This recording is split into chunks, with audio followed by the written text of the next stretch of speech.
జగన్ హయాంలోనే Rayalaseema lift irrigation ఆగిందన్నారు AP మంత్రి అచ్చెన్నాయుడు. దీన్ని తాము ఆపినట్టుగా దుష్ప్రచారం చేస్తున్నారన్నారు.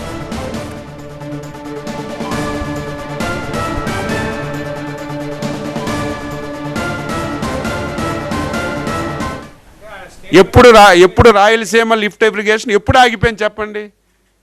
2024 తెలుగుదేశం ఎన్డీఏ ప్రభుత్వంతో వచ్చి ఆగిందా? ఒక్కళ్ళు చెప్పండి. ఈ మధ్య మీరు వచ్చిన తర్వాత ఆగిపోయిందంటే దానికి ఒక పర్థం ఉంది. చంద్రబాబు నాయుడు గారు ఏదంటే రేవంత్ రెడ్డి గారు ఏదో మాట్లాడుకొని ఆపారని. ఆగిందే 2020 అయితే ఇప్పుడు ఆపడం ఏంటి? ఆయన మాట్లాడేది దానికి ఆన్సర్ ఏంటి? మన దగ్గర ఎందుకు ఆన్సర్ ఉంటుంది? వాస్తవాలు మనం నా స్వార్థం గురించి, నా రాజకీయ స్వార్థం గురించి, నా వ్యక్తిగత స్వార్థం, నా ప్రలోభం నేను మాట్లాడినా సరే వాస్తవాలు దాయలేం కదా. వ్యక్తిగత సంబంధాలు వేరు, వ్యక్తుల మధ్య సంబంధాలు వేరన్నారు మంత్రి అచ్చెన్నాయుడు. హక్కుల విషయంలో తలొగ్గేదే లేదన్నారు. రిలేషన్ వేరే, రిలేషన్ ఎప్పుడు ఉంటుంది, కానీ రాష్ట్ర ప్రయోజనాలకి రిలేషన్ వేరమ్మా. రాష్ట్ర ప్రయోజనాలు వేరు. రిలేషన్ ఎంతున్నా రాష్ట్ర ప్రయోజనాలు కాపాడడంలో చంద్రబాబు నాయుడికి మించిన వాళ్ళు లేరు.